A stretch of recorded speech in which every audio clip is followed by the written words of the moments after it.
Welcome sa Dries TV. Kung interesado ka sa ganitong news, huwag kalimutang isubscribe ang ating YouTube channel. Maraming salamat! Welcome back again sa ating YouTube channel mga kakimpaw, and sa update natin ito, ang pag-uusapan natin ay tungkol sa mga importanteng ganap kina Kim and syempre kay Paolo Avellino.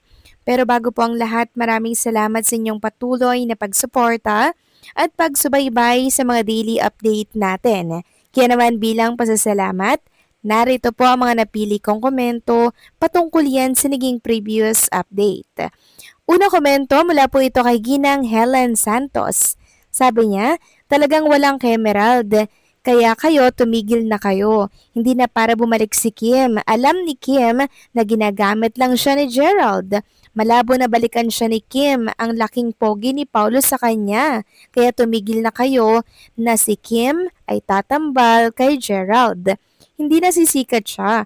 Humanap na lang kayo ng may makaparehang idol nyo. Nakasawa na ako sa kangangawa ninyo. Kaya mga seniors ay panatag na, forever kami Kim Pao, tapos na ang laban. Tama po kayo dyan, Ginang Helen Santos. Sana ay tumigil na po itong mga nag-ship kay Kim and kay Gerald Anderson dahil matagal na po silang tapos. Dito na lang sila mag-focus kay Kim and Paolo Avellino, di po ba? Dahil ito yung present, ayaw na nating bumalik sa past. Past is past, never been discussed. And maging si Kim Chu po mga kakimpaw, hindi na po nanaisin pa na makatambal at makatrabaho pa si Gerald Anderson. Sapat na po sa kanya yung magkaibigan sila, na nag-uusap sila, 'di ba, na nagpapansinan sila, sapat na po yun sa kanya. Pero yung tatagal pa na magkaka-eksena, magkaka-project, it's a big no mga kakimpaw. Kasi mismo si Kim Chu na po ang umiiwas kay Gerald Anderson. Super awkward noon mga kakimpaw. And syempre, hindi papayag si Paula Avellino mga kakimpaw. 'Di ba? Matatapakan si Paula Avellino niyan. Kaya si Chinita Princess, todo iwas. Tanging pakikisama lamang ang nakita natin sa beso na yon. Kaya sana, wag na pong lagyan ng mali siya ng ibang mga netizen or ng ibang makakemerald.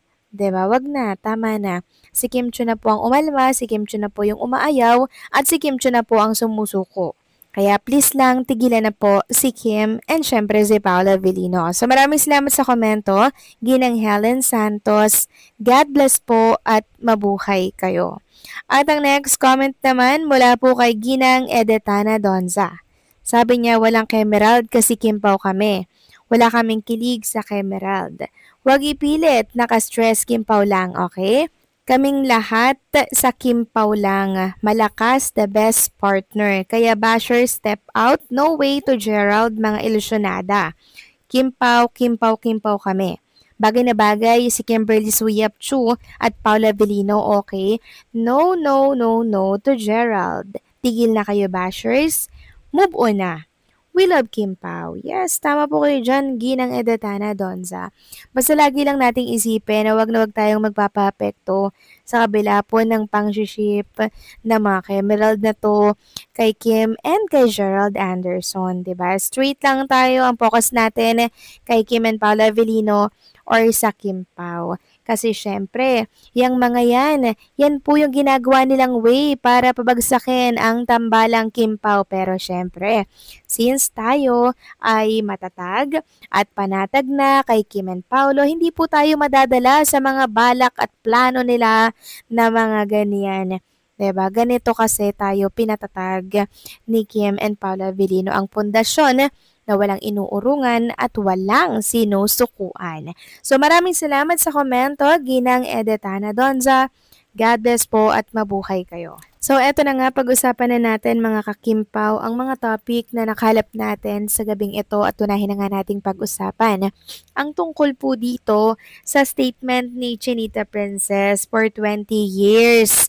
Sabi nga dito ng ABS-CBN, kapamilya actress Kim Chu reflect on her 20-year Star Magic journey as she receives her Star Magical Christmas 2025 award, sharing now her humble beginnings and steadfast mindset carried her far beyond talent alone.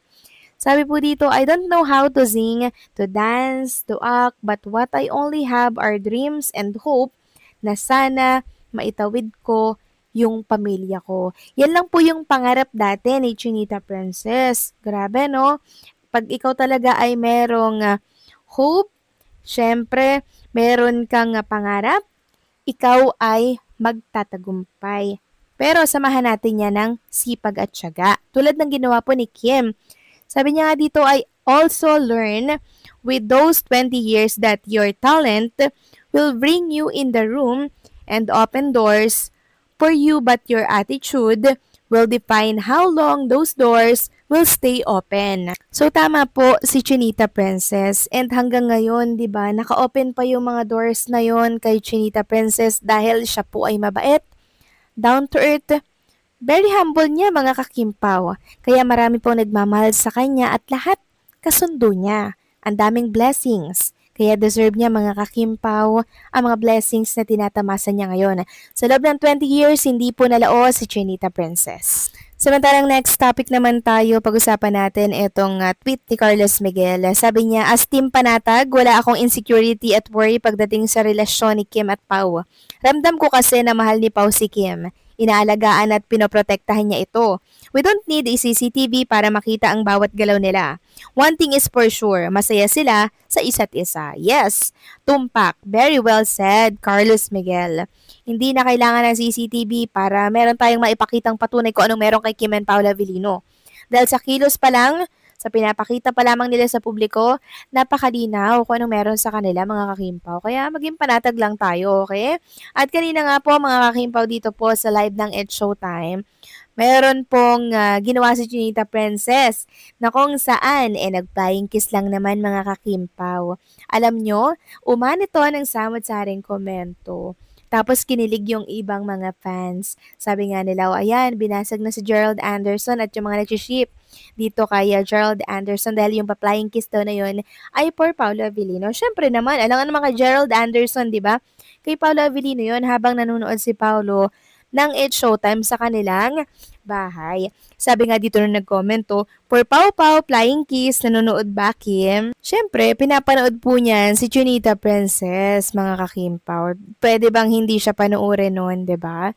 Naka-monitor po dyan si Paula Avellino habang live ang It's Showtime. Ganyan po ka-sweet si Paula Avellino, ganyan siya ka-caring, 'di ba? Kaya sa mga naghahanap po ng mga pruweba dyan, kung ano meron kay Kim at Paula Avellino, sus mio Marimar, hindi pa ba pruweba? Yung pinapakitang kilos ni Kim and Paula Avellino araw-araw pag sila po ay magkasama. Lalo na po sa mga BTS video nila, napakalinaw na pruweba na po yun. Kaya sa mga hindi panatag dyan, bahala kayo dyan. Basta kami, team panatag lang.